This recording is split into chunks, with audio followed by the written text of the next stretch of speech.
Hi folks, this is all the fruit, and here I have the tree tomato, Cyphomandra betacea, or alternatively Solanum betaceum.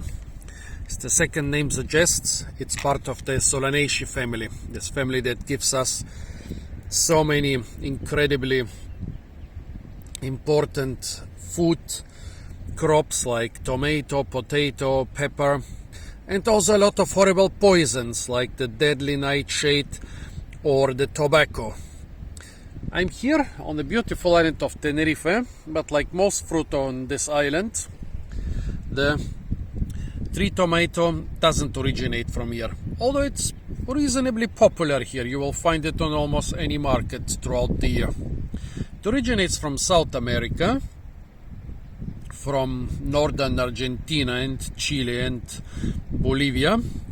Nowadays it's being cultivated throughout the tropics and subtropics, even throughout the Mediterranean. Here on Tenerife it's quite a common plant, especially in the cool and moist north. And they seem to have several different varieties, which of course nobody could tell me the name of, but if you know the name, then please tell me. On the left, I have more or less the standard variety. This is what most of them look like. Elongated, red. This is a bit on the small side. This one is a bit bigger. Those have a couple yellow spots here and there. Not all of them have them, but they are not uncommon. Yeah, basically, those two are a bit puny representatives of the standard variety here.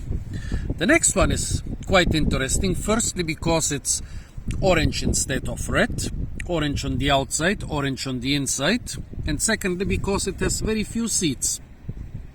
The third one, also quite interesting, spotty and pretty roundish, not as elongated as the normal one. Also seems to be quite strongly pigmented. Well, what do you do with Tamarillo tree tomato? And the thing is, this is some sort of, how shall I say, two-faced fruit. You can eat it fresh out of hand. You can also use it in savory dishes, also in sweet dishes, but mostly in savory dishes. It's a bit like the tomato, but a lot spicier. It packs a lot more of a punch than the normal tomato. The taste is much stronger and much more complicated. Yeah, it's being used for pretty much everything. You can stuff it with meat, you can mix it with meat, you can make sauces and chutneys out of it. You name it. It has a, well, Solanaceae, they usually have a very complicated taste, and this one is one of the more complicated ones. When you look at the fruit, on the outside there is a pretty tough skin, which is usually not being eaten. Then there is a thick rind, which is being eaten. But the most favorite part is the slimy goo around the seeds. The outer skin is bitter, yeah, tough and bitter, so not really being eaten. The rind underneath, yeah, it also can be quite tough, but basically it's either a bit tasteless or even a little bit bitter near the skin. But around the seeds, the stuff tastes good. Now let's compare the taste of those three different varieties or forms or whatever. If you can also tell me the names of those varieties, it will be very much welcomed. Yep. Nice, mostly sour. Also a lot of savory taste. Maybe a trace of sweetness, but this one is mostly sour.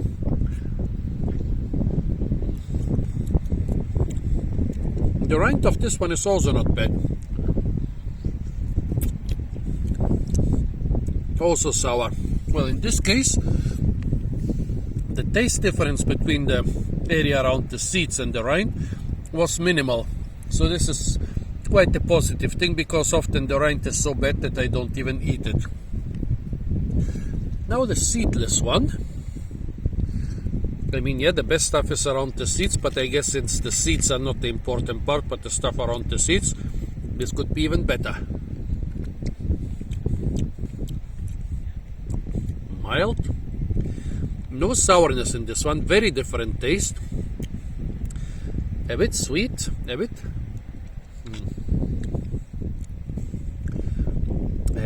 fruity, savory and fruity.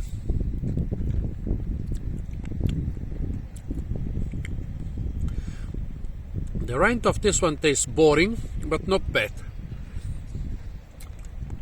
I really had somewhere I had to force myself to eat the rind, or sometimes I did not force myself to eat the rind. But in this one, the rind is not too bad. Now the last one. I don't think I've ever seen or tried this variety. Beautiful.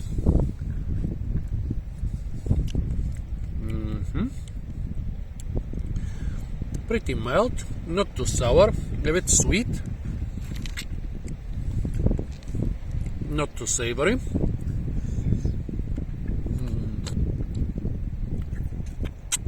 I actually expected this to have a really strong taste. I don't know why, maybe because of the strange appearance and color.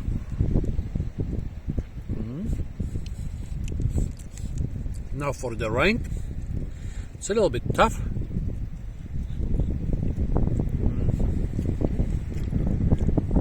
But sour and not bad. There is another way to eat them. That's how I usually eat them out of hand, especially when I have no knife around. I bite off the tip, spit it out, and then I suck out the stuff around the seeds. This one, despite being of the same variety, probably even of the same plant as this one, it's not so sour.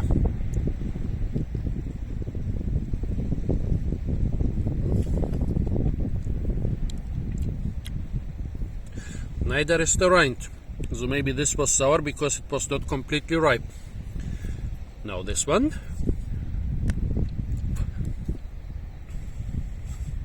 It's a little bit like opening an egg, although with the egg you usually don't chew off the tip.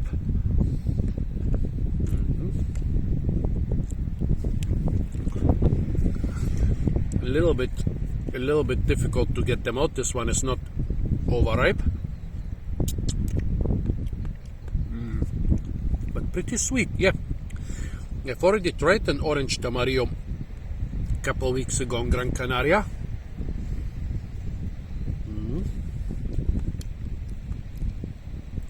But it was not the seedless variety.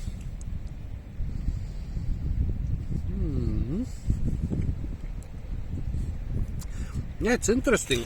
Tamarillo is such an exotic fruit or vegetable for us. Usually when we buy it, we remember the specific taste, but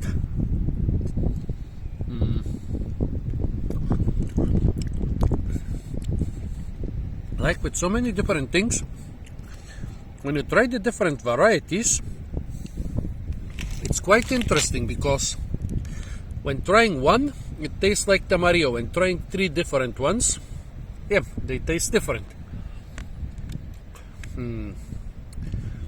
Now the last one. Yeah. This is a slightly stronger taste, slightly more sour and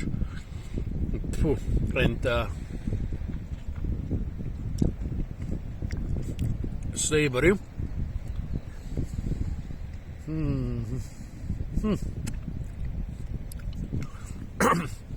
Interesting. So we learned some really interesting things. Let's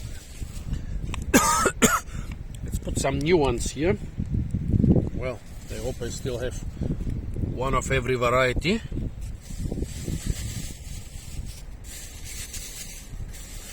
So what we learned was basically that